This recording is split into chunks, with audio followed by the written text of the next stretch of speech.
Massive episode today, boys. We have former Chicago Bears running back and Michigan State legend, running back Jeremy Langford in the building. We talked about partying at Michigan State, the hardest hits he's taken in the NFL, and what Le'Veon Bell's like off the field. So sit back, grab some popcorn, grab some Zaps, and let's get into this episode, baby.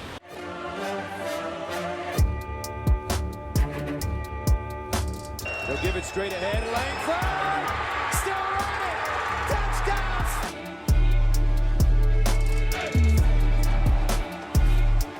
Langford now into Rams territory. Jeremy Langford. Can he go? Yes, he can. Cutler going that way, and Langford reaches out and makes a great catch.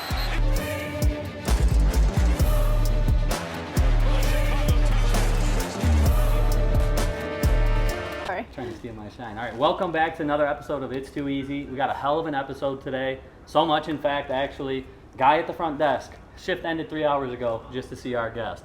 Buddy over here, behind the camera, haven't seen him in 6 months. He restricts me from viewing his story on Instagram. I'm not going to his wedding. He still pulls up to see this man. Don't even mention everyone that I've texted about. Jeremy Langford's coming on the pod. You remember him? Every Michigan State fan freaking out. Of course I remember him. He's a top, one, I will say, running back in Michigan State's history. Number 33, Michigan State running back Jeremy Langford, baby.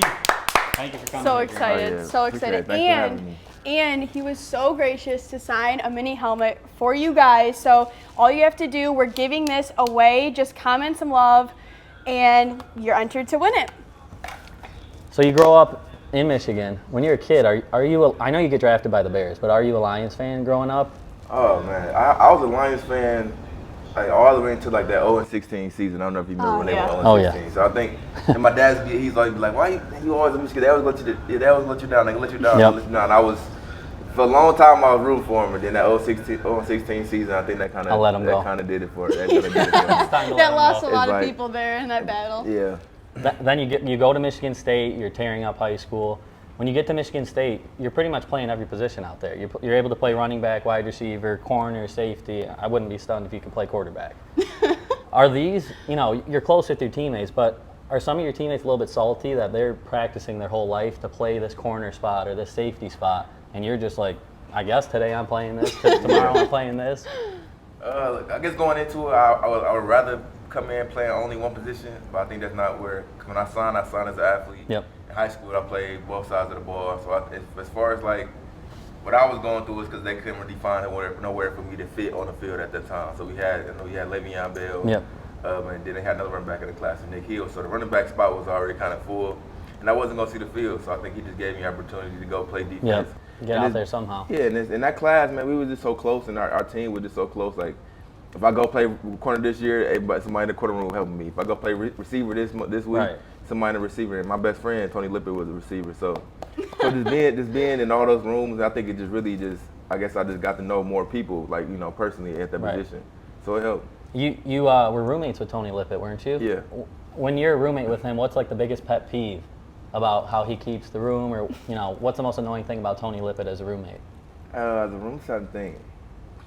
We got into it so many times, and I can't really think. Like, I just remember our first time. Like, I knew Tony Lippert, my cousin coached at Crockett. Oh yeah. And coming in the summer, I forgot what it was. We had got into it. Like, we didn't talk for a day.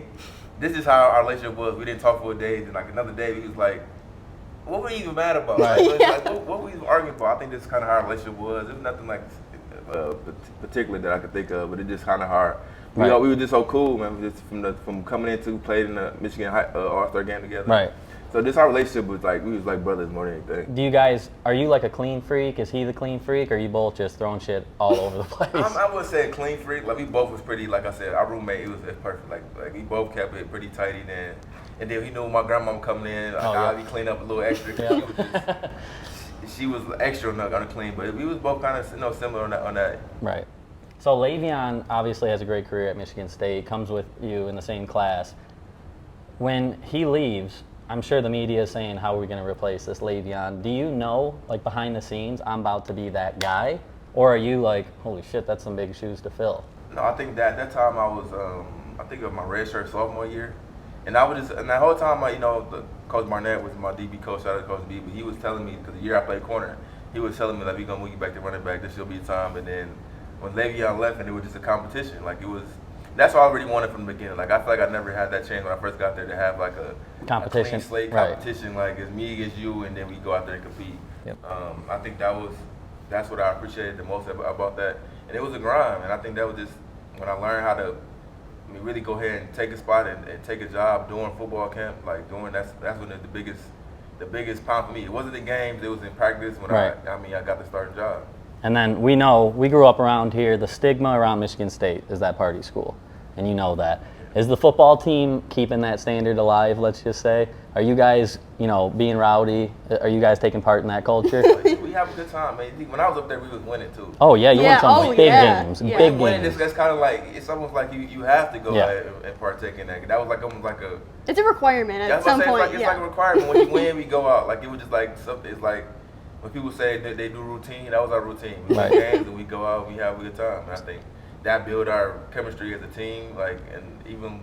With the basketball team, it just built a chemistry all the way around. And the basketball team was good when you were there too. Oh yeah. Were you tight with like Denzel Valentine and all that? Like that was your era, wasn't it? Like Denzel and Keith Appling and all that. Yeah, Keith Appling was in the same class as me. Denzel. Oh, Denzel. And great thing about Denzel, he ended up getting drafted to the Bulls when I was in Chicago. Oh, there you go. So I went to a couple games there. That continues off the field in a different city. I see like all the like Gary and all them. I see him in Chicago all the time. I think just really being a Spartan and being an athlete. Like I said, it's a brotherhood. So I side with Michigan a little bit, but I'm more of an athlete fan. I loved you and Lippett, Le'Veon, Darquez, all these guys. When you absolutely body Michigan, you put up like 200, 3 touchdowns, all this stuff on a Saturday, let's say. Monday, do you physically like go to class? Or were you doing like tutors with the football team? Yeah, are we seeing 33 walk on campus to class? We regular students will be up there. That's the reason why I ended up playing more when I got older. Because my first couple of years, like to be honest, I didn't go to school. I didn't go to college to do school. I think as I got older and I matured, I got better at doing that. And that's kind of the reason why I started playing on the field. But yeah, we walked to class. And Mondays was like, I think it was. Mondays was our off day as far as like practice. Oh yeah. So that was like our first day to be like a real student. So like a lot of us we even like instead of like wearing sweatpants, we might throw some jeans on or something. You just want to feel like a regular student that day. Like enjoy your whole day. We had tutors like after, but that was just our day to be a normal student. But I don't think regular students are getting bombarded with pictures like you are. You got to be getting. Not on campus. Not on campus. It was just like. You're just one of the guys in the class. We just always. I mean, it's big classrooms and it's everything, but and campus it never was like that, honestly. Right. I feel like I never really got that while on campus. When you go into class, did you have to sit in the front of the class, or were you? I'm barely in this room. I'm in the smallest inch of this classroom. Oh yeah, by that time it was as long as you was in the class. And I think like I said, I matured and I was, older, so I knew people in the class that I kind of sit next to. But I at that point I was really trying to get my degree because I know I've been there. I've been there 3-4 years by the time I was really focused on trying to get my degree, so that was one of my goals too. Now, college football, the rivalries just hit different. Would you rather? Do you want to ask this one? I honestly came up with this one. So, would you rather beat Michigan but lose to Ohio State, or beat Ohio State but lose to Michigan? I'd rather beat Michigan every time. I mean, I'd rather beat them every time. Like. It just feels good. And you did. And I tell people all the time, like, man, I understand for a decade we ran the Big Ten. That's including Michigan in it too as well. Oh yeah. So but I'm cool with letting them guys know though. But it definitely feels good to beat them every time, and they don't shake our hand when they lose, so that makes it feel better.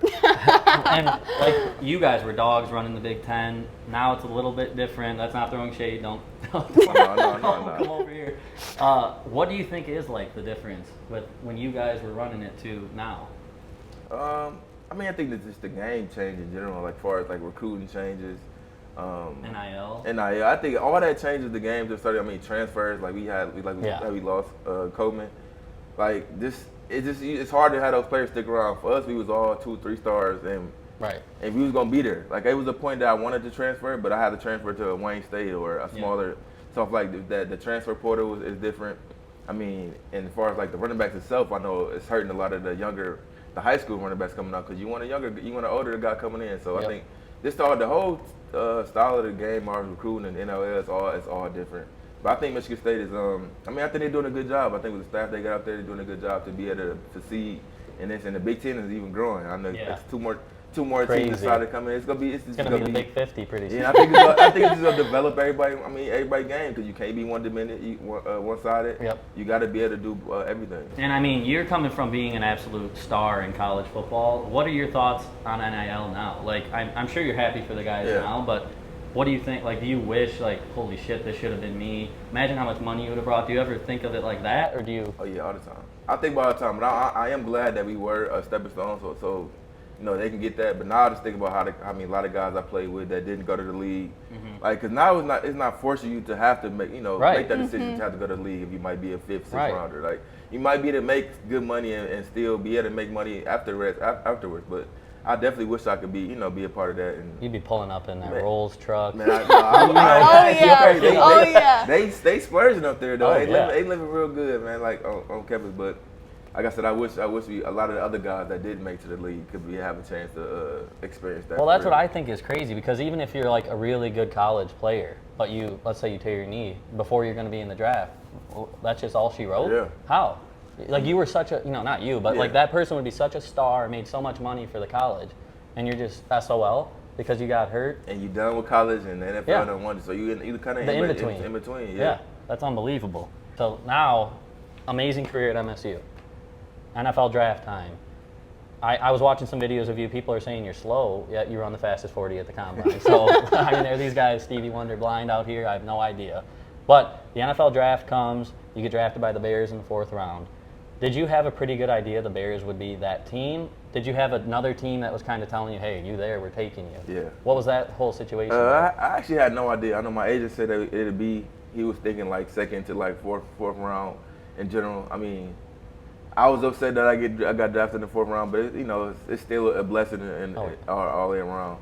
But our running back class, was stacked. You think about it. I think it kind of determined on it was Melvin Gordon and Todd Gurley where they went in the draft, and both of them went 1st round, so it kind of flew. But you think about even the Big Ten, we had Amir Abdullah, David Cobb, Tevin Coleman, like me. It was just like a loaded class. Like we had to get drafted to the Bears was a blessing. And the funny thing is the 0-16 team, my OC was on that 0-16 Lions team. Oh, yeah? Adam Gase. Adam Gase was on that staff, and we used to talk about it. So going to Chicago was perfect because it was far enough home, but it was just close enough at the same time. Right. And then that whole weekend, that whole draft weekend, what were you doing? Did you have a big party? What was your draft day experience like?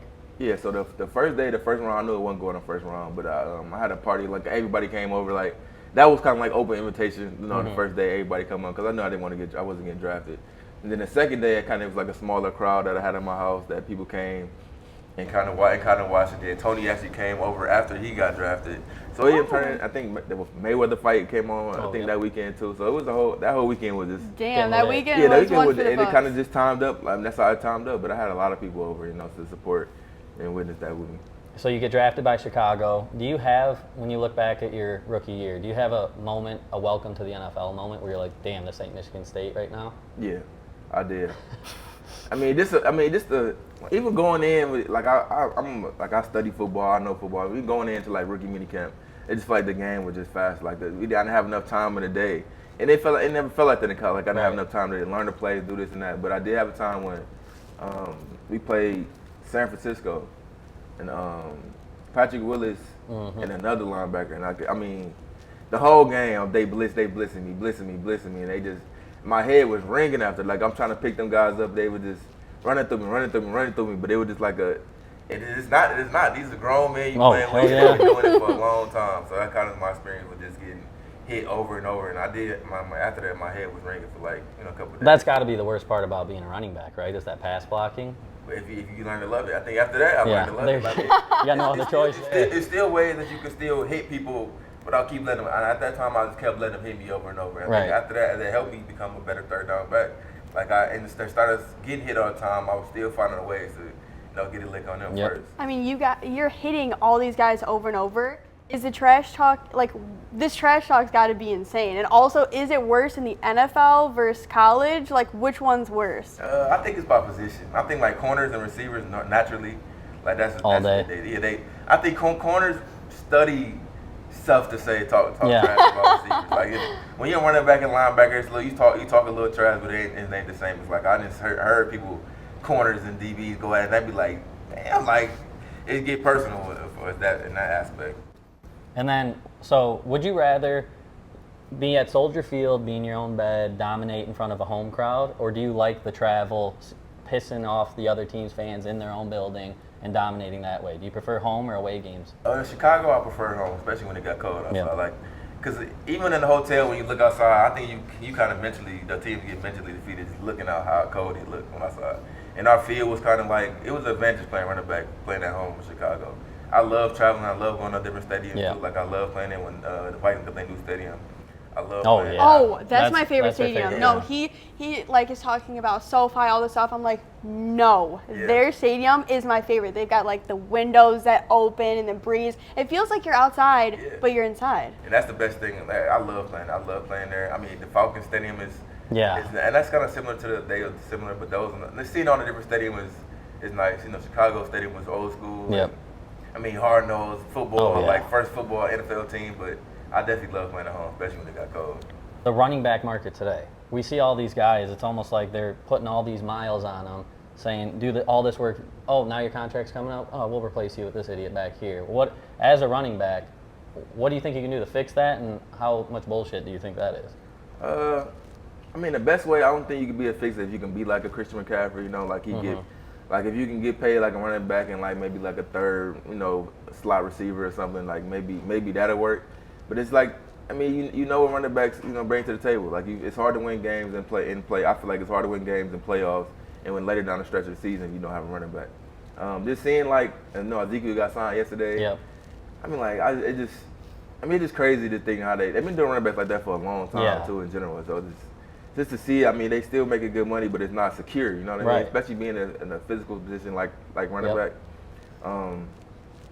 I just wish the best for them guys. The only thing I could really think of is being like a Camaro and being like a Christian McCaffrey, is being able to catch the ball out the backfield. Yep. I think that might help out a little bit. Not taking as many hits, but the ground and pound old school it's it's tough. Like even like I mean you think about Derrick Henry, like the Titans wouldn't be nothing without Derrick Henry, but I got a lot to say about that. So let's say you have a primetime game. Let's say you travel to, where's your favorite Minnesota? Let's say you go to Minnesota. You win in Minnesota on the plane home. Are you guys going nuts on that plane? Is it kind of sit in your seat and hang out, or are you guys absolutely wilding on that plane? Oh yeah, those flights. Even on the way there, it's no rules. Oh yeah. Like when you said to sit down, buckle your seatbelt, let your seat back up, they don't tell us. You can be just be inside the plane. How about? Yeah, just be in the plane and sit down. So we be out there play. I mean, we play cards and do a lot. It's relaxed, I mean, for certain teams it's different, but it's like when the plane take off, our seat is back, we just chilling.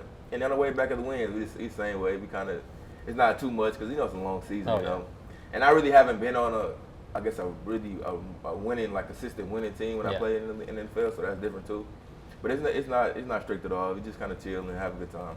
And then we want to talk about what you're up to now. You got the Next Play Foundation. Can you let the viewers know what you're doing with that? What made you want to start that? And just tell us all about it. Oh yeah, Jeremy Langford Next Play Incorporation. That's my nonprofit. It's focused on youth. So it's really just getting kids out of a certain environment to show them something different. So if for instance, I didn't really go see a college campus until I was 16, 17, and just seeing that experience kind of just opened my eyes to a whole different world. So I think that's what I'm hoping to do for younger kids is really get them in different environments and different college campuses. And then I had my first football camp a couple weeks ago, and I gave 50, 60 kids first pair of cleats. It's really just that's awesome. Yeah, so I think that's really just what I'm kind of focused on, just getting be able to help them out. If they maybe they do like football, maybe they don't, but really get them out there and having fun, and having fun with their friends. Give them a different experience, experience. And you see something different. That's my main thing, and it's all focused on on mental health and behavior issues. Yeah, so that's awesome. my vision for the whole thing. But it's growing. I think my girlfriend over there, she's been doing a great job of helping me with that. We'll pop that up right here, somewhere right here. Go check that out. And then you also have a family restaurant. Yeah. Tell us about what kind of food you got. Where is that located? What's cooking soul up? Food. So it's called the Rivalry Southern Barbecue. It's soul food. We barbecue even in the winter. in the summer we barbecue, and also we barbecue like on the actual grill. It ain't in the oven. None of that oven bullshit. None of that oven. That's what we do, man. That's the like in the winter time we have somebody out there in the cold actually going to get it off the grill, so it's actually smoked. So we do ribs, brisket, pulled pork, and then like the traditional soul food like macaroni and cheese, collard greens, string beans. We gotta get over there. And we just got a food truck as well, so we definitely. Oh, awesome. So we cater a lot anyway, so the food truck definitely gonna help a lot. So yeah. I mean, we cater, and we kind of all the way around. We trying to take that whole area to a different. No, this guy is mac and cheese. We gotta get him over there to try that. He loves mac and cheese. And then we'll pop that up here. You guys gotta go check that out. I think we're gonna get into the golf. Yeah. I think we had a great interview here. Thank you so much. Oh yeah, man, I appreciate it. We're gonna see what his swing looks like. Yeah, I'm really let's see what this guy's got. Active boys. It's always together. Like we had a good time, man. How was it with Kirk? Being that I was young. You were young. I was young when Kirk was there, and Kirk seemed like a pro-style, typical like quarterback that you want to have. And I mean, just seeing Kirk in the league now, man, that's the type of guy he was. Like he was a genuine guy. Oh man, that championship team was the greatest time of my life because every week I was like, I don't see us losing. And that's a great feeling to have. Yeah. And like even I haven't had that in a while. Even when we had Kenneth Walker, it still was like. Oh, we got a little speed on that. Oh. Oh no. Keep going. Oh. Is that a little pent up aggression because Michigan State in the beat scrub. you so many times? Need you to save us here. That was not you. That wasn't you. Wait, go fix it. Is it better? Yeah. Terrible. It's all right. Well, I think we listen, did I'm take gonna that. blame it on the clubs. Absolutely. Trying to assault Jeremy while hitting his driver. That's a terrible lot. Oh yeah, that's god awful. No, we have 152. I guess we'll just 277. have to hit this one. Yeah. We'll have to hit. You want to take that one? Yeah. Oh my god. Yeah, why did you look so crazy? Damn. All right, your turn. Okay, now I got it. You're gonna. It's all right. You We got a lot of work to do. That's good. Oh my God, go. Wait, get up there. Get up there. Oh, yes, sir. Okay. You got it. Why don't you just hit it in for us, honestly? Make it just easier all around. Nice Oh. shot. Nice shot. Look at this cat go. Oh, that's gonna be perfect. Wait a minute. Get up there. Go. Oh, it's all right. Damn, this guy is a magician with his irons. Yeah, he ain't lying. He's an iron player there. He- Nice shot. It wasn't Really? It wasn't. Yes, it was. It hit the flag. It was. Oh, I'm counting It was a that. good hit. I'm counting that. It was Damn. All right, we got par. We escaped that hole. That's good. We'll take that. You've never seen that. All right, let's get an eagle here. We got a score.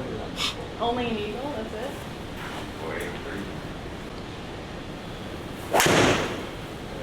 Oh. Oh no. Oh. Wait a That's second. not how it sounded or looked though. Wait. All right, Jeremy. That's not how it sounded or looked on that. We're going from last episode from him bowling Best golf out. I've ever played. It's best golf ever. No, for real. This is nothing personal, Jeremy. I know I'm a Michigan fan, but nothing personal. There it is. Right. Oh, it's gonna get right enough though. Just get out of that bunker. Yeah, just sit down. Sit. All right. Take that all day. You bailed us out there. We did that all Thank God. day. Cold here, dude. This is the place to go. You Yeah, I can't think play it was- outside. This is the place to do it. I might do. I So might. this just open. Yeah. Oh. But they have a lot of locations, like in the country, but it should be good. I pull this club every Don't time. answer that though. Every Get through. time. Oh my God, not again. This is deja vu. All right, Jeremy's gonna have to pull us out again. Pull us out the trenches, Jeremy, please, Back God. up. Yep. This club. This club. I believe he's got this in his bag. He's gonna get us to the promised land. Hell no. Not so much. I may be benching her. No, that hybrid, I'm telling you. Count your days. Oh. It's gonna be good. Oh, all right. All right. I really feel like I blew that last shot, especially. I wasn't gonna say it, but I agree. All right, Eric. Be our savior here. Come on. What club do you think I should hit, Jimmy? Ring 8. This cat honestly hits it kind of far now. Like. Yeah. Oh, money. Come back right. Right club, just. Yeah. We're not making Jeremy's job very easy. Yeah, we really are not. I'm sorry, Jeremy. I'll just say that right now. I thought we'd be putting them in way better positions than this. You gotta chip it. Oh my god, alright. Wait, what?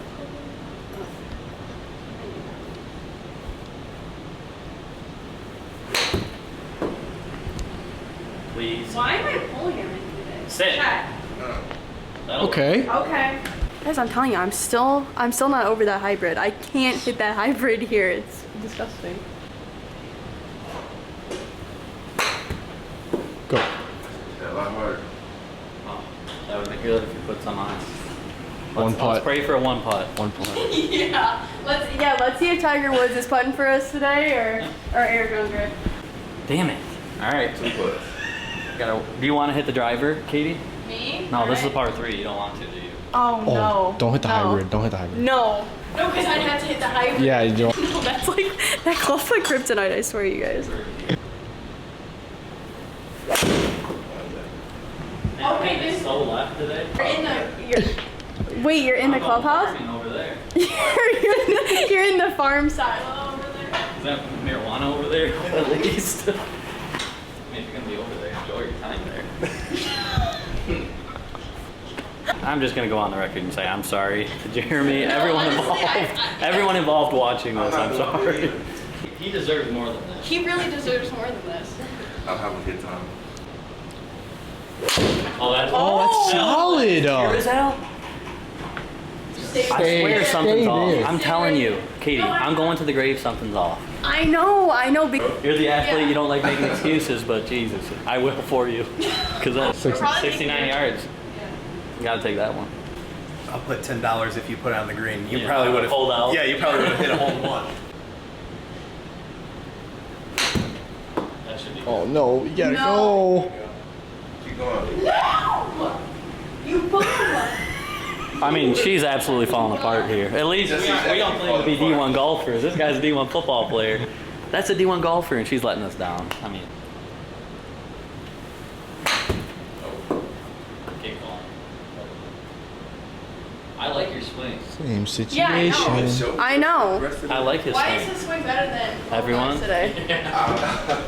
If you just dial that in, I'm telling you, you'd be nasty. We gotta be strategic here. We have to be strategic. I think you juiced it again. Oh, honey, no. Sit. Stay in the green, man. I knew it. Damn it. Jeremy, you got your work cut out for you again. Choke artist. Shocker. Yep. Jeremy. How's it back up? Shocker. Choke artist. Shocker. Oh. I'm blaming the screen. No, I'm blaming the screen. It looked I think good. the animation in the thing is just messing me I up. agree. No, because Hey, whoever developed this software is a Michigan fan, I think. Man. We're ending this thing right now. That'd be amazing on the real course. Oh, you bum. Just get close. That should be perfect. Oh, juicy. Oh boy, you're off. All right, release your putt. Oh my god. That's nice. Wait a I'm minute. right. It's. Oh Wait my a god. minute. Go. Wait a minute. Go. The hole. Way to end it. Might not be the score you wanted, but damn it, what a shot to finish off. Yeah, honestly. All right. Thanks everyone for watching. We ended up going 3 over on this 3-hole match. I feel like we let this guy down Yeah, we today. honestly let this guy down. But remember, comment for a chance to win this mini helmet. Make sure to like, comment, subscribe, and give a huge thank you to Jeremy for coming on. It's too easy.